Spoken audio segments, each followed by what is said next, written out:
तो बहुत बहुत नमस्कार सब बच्चों को। आप सबका इस क्लास के अंदर फिर से बहुत बहुत स्वागत है।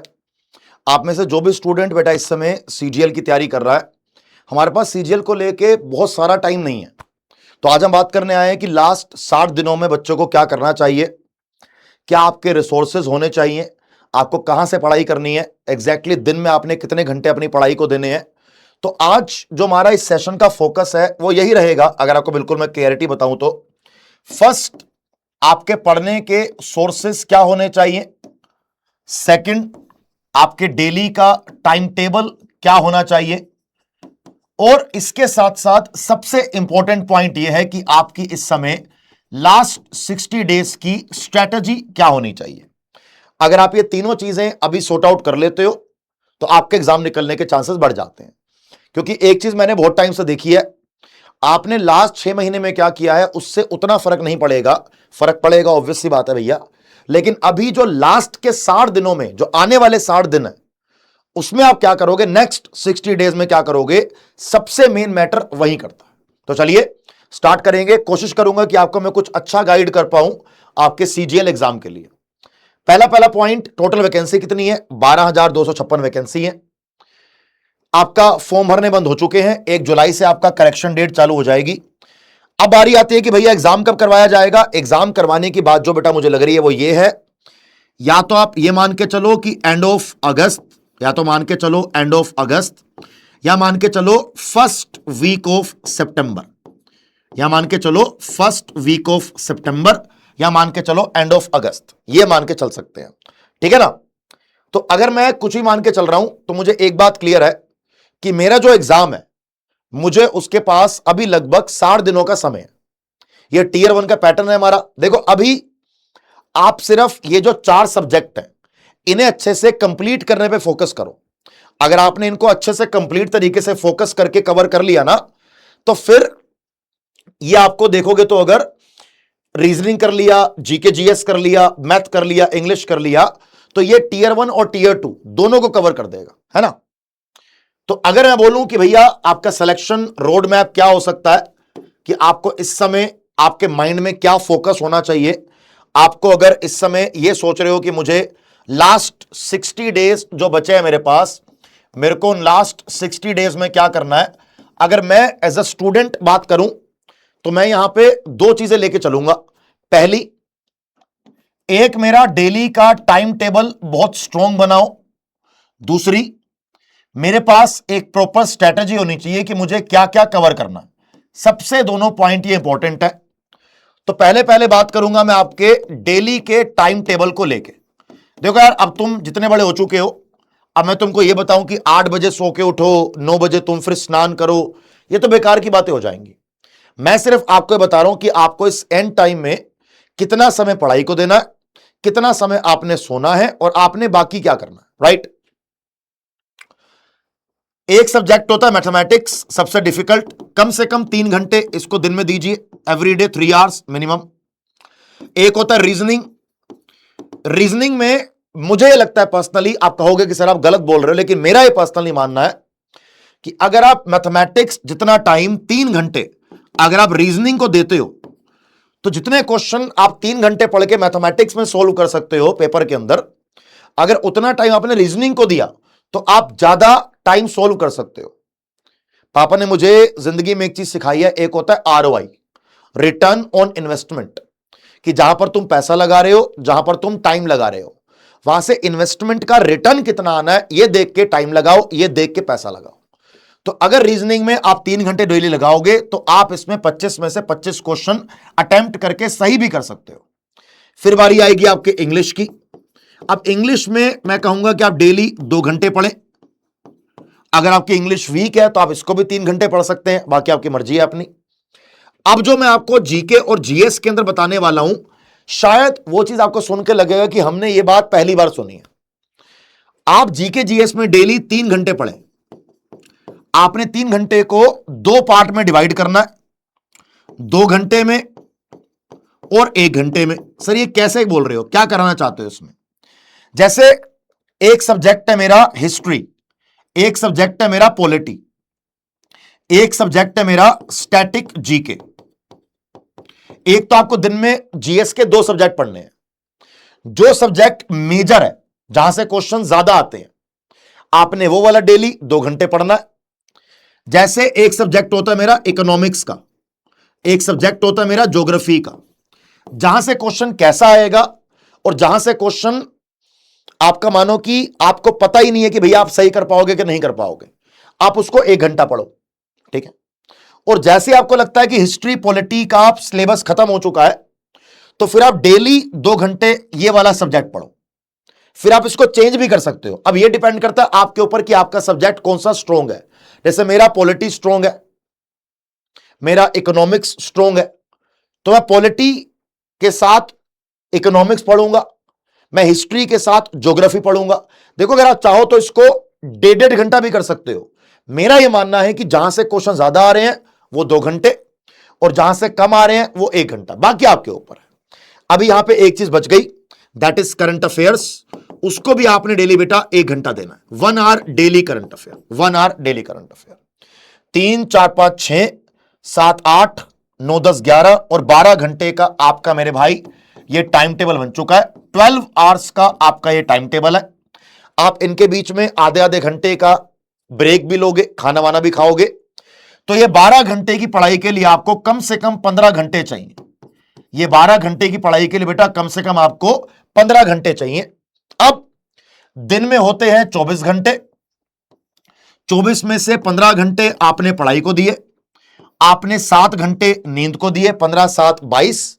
इसके बाद भी आपके पास 2 घंटे एक्स्ट्रा बच जाते हैं, क्योंकि यहां पर भी आपने 3 घंटे का ब्रेक लिया है, ठीक है।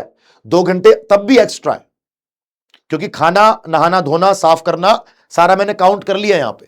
तो आप अपने तरीके से आपने अपने दिन को मैनेज करना है, और ये सिर्फ, और ये आपने पूरी जिंदगी नहीं करना, ये नेक्स्ट 60 डेज के लिए करना। अगर ये डेली टाइम टेबल फॉलो कर लोगे ना, आपको एग्जाम में देते हुए मुश्किल होगी ही नहीं। एक बार इसका स्क्रीनशॉट ले लो, एक बार इसका आप स्क्रीनशॉट ले लो, ठीक है जी। चलो अब इसके बारी आएगी कि मेरे को इसके अंदर, चलो ये तो मेरे को समझ में आ गया कि भाई मुझे अपना डेली का टाइम टेबल समझ में आ गया, सर ने बढ़िया बता दिया। अब बारी आएगी स्ट्रेटजी की। स्ट्रेटजी में आपको मैं बहुत कॉम्प्लिकेट नहीं करूंगा, स्ट्रेटजी मेरी सिंपल है, हमेशा सेम रहती है कि 4 स्टेज की स्ट्रेटजी आती है। लेकिन अभी जो मेरी ये स्ट्रेटजी है, ये थोड़ी यहां पर आपको फास्ट काम करना पड़ेगा, क्योंकि अगर मैं स्ट्रेटजी की बात करूं, इसमें सबसे पहला फोकस रहेगा आपके सिलेबस को कवर करने पे। अगर सिलेबस कवर कर चुके हो वेरी गुड, अगर नहीं किया सबसे पहले सिलेबस कवर करो। अगर कहीं से कोई ऑनलाइन बैच लिया हुआ है तो वेरी गुड, नहीं लिया तो मेरे भाई आपका जहां से मन करे वहां से आप एक ऑनलाइन बैच ले लीजिए। दूसरा, आपने प्रीवियस ईयर क्वेश्चंस सोल्व करने हैं, वो भी टॉपिक वाइज। अब पीवाईक्यूज में कौन सा टॉपिक सोल्व करना है आपको क्या पता? बिल्कुल पता है आपको। जो भी टॉपिक आप सिलेबस में कवर कर रहे हो, मानो कि आपने कोई ऑनलाइन बैच लिया हुआ है, आपके ऑनलाइन क्लास के अंदर मैथमेटिक्स में अलजेब्रा की क्लास चल रही है। जैसे ही अलजेब्रा का टॉपिक खत्म हो जाए, अलजेब्रा के सारे प्रीवियस ईयर क्वेश्चंस उठा के सोल्व कर दो। तो एक साइड क्लास चल रही होगी, एक साइड आप पीवाईक्यू सोल्व कर रहे होगे। अगर ये दोनों काम आप कर लेते हो एग्जाम से पहले, वेरी गुड। अगर आप ये दोनों काम एग्जाम से पहले कर लेते हो, तो तीसरा स्टेज आपका आता है रिवीजन का। रिवीजन में आपने क्या करना है? रिवीजन में आपको फिर से टॉपिक वाइज पीवाईक्यूज सोल्व करने हैं और आपको टॉपिक वाइज एमसीक्यूज सोल्व करने हैं। अगर तो ये दोनों स्टेज करने के बाद आपके पास टाइम बचता है तो ये वाला स्टेज करना। अगर टाइम नहीं बचता तो डायरेक्टली 4th स्टेज पे आ जाना, जो कि होते हैं आपके मॉक टेस्ट। मेरा यह मानना है कि आपके पास इसके लिए टाइम बच सकता है, बाकी आपने खुद को मैनेज करना पड़ेगा। कम से कम 30 से लेकर 40 फुल लेंथ मॉक टेस्ट जरूर दे के जाना, और जो भी मॉक टेस्ट दो आपने वो सेक्शनल टाइमिंग वाला देना। और सीजीएल के लेवल के सेक्शनल टाइमिंग के मॉक टेस्ट आपको टेक्स्ट बुक की एप्लीकेशन पर मिलते हैं, तो वहां से आप फुल लेंथ मॉक टेस्ट भी दे सकते हो और आप सेक्शनल टाइमिंग वाले मॉक टेस्ट भी दे सकते हो, अलग अलग सेक्शन के, अलग अलग सब्जेक्ट के। ठीक है जी। तो पहले आपने सिलेबस कवर करना है एक ऑनलाइन बैच से। आज जो क्लासेस से टॉपिक कर रहे हो आपने वो टॉपिक के पीवाईक्यूज करने हैं। अगर टाइम मिले तो रिवीजन में आपको फिर से पीवाईक्यूज एमसीक्यूज टॉपिक वाइज करने हैं। और आपको 4th स्टेप देखो, या तो 1 to 4 आपने फॉलो करना है, या 1 2 3 4 आपने फॉलो करना है। ये वाला स्टेप टाइम के अकॉर्डिंग आप स्किप भी कर सकते हो, लेकिन आपने 1 2 4 आप स्किप नहीं कर सकते। कम से कम 30 से लेकर 40 फुल लेंथ मॉक टेस्ट दे के जाना। मेरी बला से तुम 300 400 मॉक टेस्ट दे के जाओ, लेकिन कम से कम ये दे के जाना। सारी बातें हो गई। एग्जाम कब होगा, टाइम टेबल क्या होना चाहिए, स्ट्रेटेजी क्या होनी चाहिए। लास्ट बात रह गई कि ऑनलाइन बैच के लिए, पीवाईक्यूज के लिए, मॉक टेस्ट के लिए रिसोर्स कौन सा फॉलो करें। क्या अलग अलग रिसोर्स फॉलो करके टाइम वेस्ट करें, अलग अलग जगह पे अलग अलग पैसे दें, 1000 1200 का 1500 का बैच लें, 500 रुपए की टेस्ट सीरीज लें, फिर पीवाईक्यूज की किताब लेके आए, अलग अलग पैसे खर्च करें? नहीं, हमने आपके लिए एक शानदार काम किया था। अभी 1-2 दिन पहले हमने आपके लिए एक सीजीएल का फाइनल सिलेक्शन बैच लॉन्च किया था। अब ये फाइनल सिलेक्शन बैच का फायदा क्या है? फाइनल सिलेक्शन बैच में ये सारे लोग मिलकर आपको एग्जाम से पहले आपका सिलेबस कवर कराएंगे।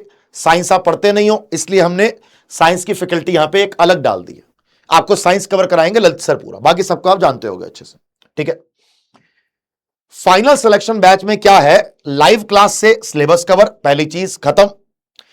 मॉक टेस्ट जितने भी दिए होंगे, चाहे वो सेक्शनल वाले हो, सब्जेक्ट वाले हो या सब जो फुल लेंथ वाले हो, सबके अंदर सेक्शनल टाइमिंग ऐड कर दी गई है। पहली चीज 14,400 प्रैक्टिस क्वेश्चन है। ये सारे practice question majorly previous year papers से लिए गए हैं।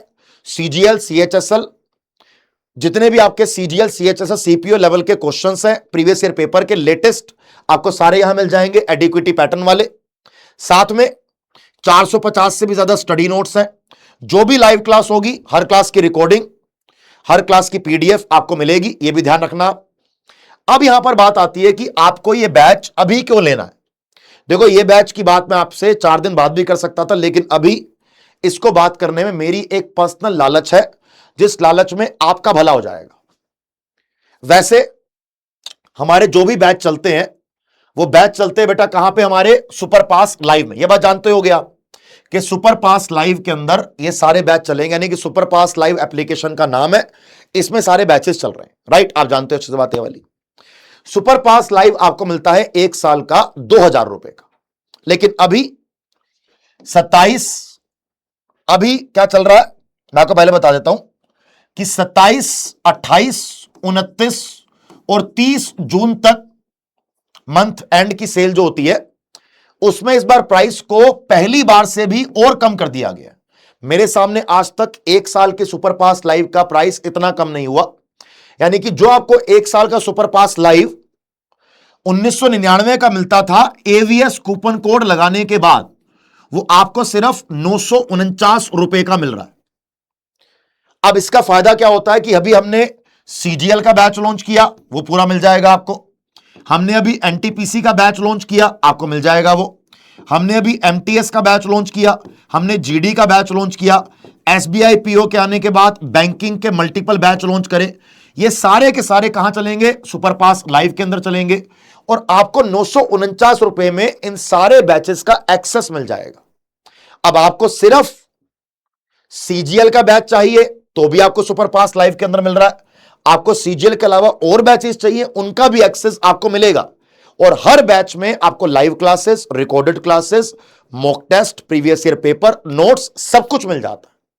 सर ये जो आप बातें बता रहे हो, ये हमें कहां मिलेगा, हमें इसके लिए कहां जाना होगा? आप जो ये क्लास देख रहे हो ना, आप अभी जो ये क्लास देख रहे हो, इसी सेशन के डिस्क्रिप्शन में, इसी सेशन के डिस्क्रिप्शन में इसका लिंक लगा हुआ है बैच का, ठीक है ना। अगर आपको दिखाऊं तो ही मैं, आई एम श्योर कि आपको समझ आ गया होगा कि मैं क्या कहना चाह रहा हूं, है ना। समझदार आप लोग हैं ऑलरेडी। तो जो आप ये सेशन देख रहे हो, आप यहां मोर पे क्लिक करोगे, यहां पर लिंक लगा हुआ है इसका कि सीजीएल फाइनल सिलेक्शन बैच का लिंक यहां लगा हुआ है। आप लिंक पे क्लिक करोगे, या आपको डायरेक्टली बैच पे लेके जाएगा। जैसे ही आप बैच पर पहुंच जाओगे, आपके सामने सब कुछ आ जाएगा, ठीक है। कौन पढ़ा रहा है, क्या क्या पढ़ा रहा है, क्या क्या है, क्या क्या नहीं है, you will get every detail. जैसे नीचे पहुंचोगे, अप्लाई कूपन में कूपन कोड लगाना क्या, एवीएस, AVS कूपन कोड लगा दोगे तो आपका जो ये बैच है 1 साल का, देखो 3 महीने का 529 का है, और 1 साल का 949 रुपए का। अगर आप एवीएस कूपन कोड लगाओगे तो जो आपको 1999 का मिलता है 1 साल का, वो आपको सिर्फ 949 रुपए का मिल रहा है। अब चाहे आपको सीजीएल की तैयारी करनी है, आपको सीएचएसएल की तैयारी करनी है, आपको एनटीपीसी की तैयारी करनी है, आपको एमटीएस की तैयारी करनी है, जीडी की तैयारी करनी है, बैंकिंग के एग्जाम की तैयारी करनी है, ये चूज आपने करना है, ये मेरे को मैटर नहीं है। आपको जो बैच की तैयारी करनी है, आपको बैच का पूरा एक्सेस मिल जाएगा हमारे सुपर पास लाइव में। जो बच्चा एवीएस कोड लगाएगा उसको मेरी तरफ से टेस्ट पास, जो टेक्स्ट बुक की टेस्ट सीरीज होती है, उसका एक्सेस 1 साल के लिए बिल्कुल फ्री, और साथ में जो मेरा जीके जीएस का वरदान बैच है उसका भी एक्सेस बिल्कुल फ्री। लेकिन आपने एवीएस कोड लगाना है अप्लाई कूपन में। फिर बताता हूं 30 जून तक ये ऑफर है, उससे पहले ऑफर का फायदा उठा लेना। उसके बाद अगले 1 साल जो भी एग्जाम आएगा सब कुछ आपकी झोली में होगा। लगे रहिए, मेहनत करते रहिए। Thank you so much. जय हिंद, बाय बाय।